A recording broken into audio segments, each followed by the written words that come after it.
K strane Demokrati.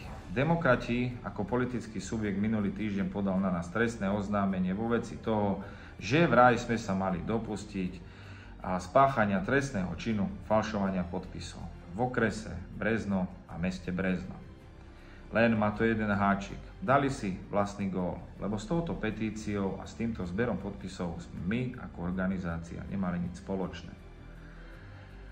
Táto petícia, o ktorej vy rozprávate, bola zbieraná politickým subjektom SHO a pánom Slotom. Takže trestné oznámenie na našu organizáciu nemá vôbec opodstatnenie ani na moje meno.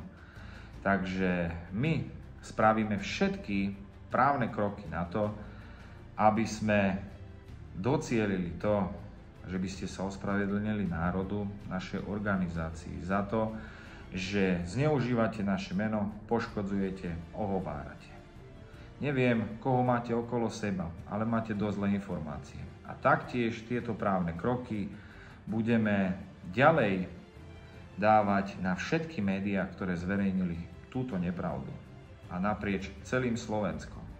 Ohovorili ste nás, ublížili a poškodili našemu menu. No ľudia a národ nie je hlúpy, tak ako vy. Bohužiaľ, ale neviete si overovať fakty a teraz ste si dali vlastný gól.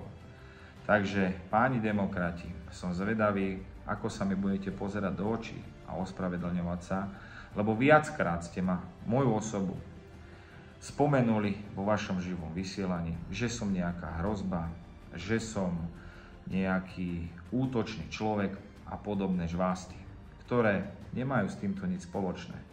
Takže ak chcete podávať trestné oznámenie, podávajte na tých, ktorí to že vraj spáchali. Ja súdiť nebudem. My všetko robíme s čistým srdcom, odhodlaním a zadarmo, nie ako vy, za peniaze. Však.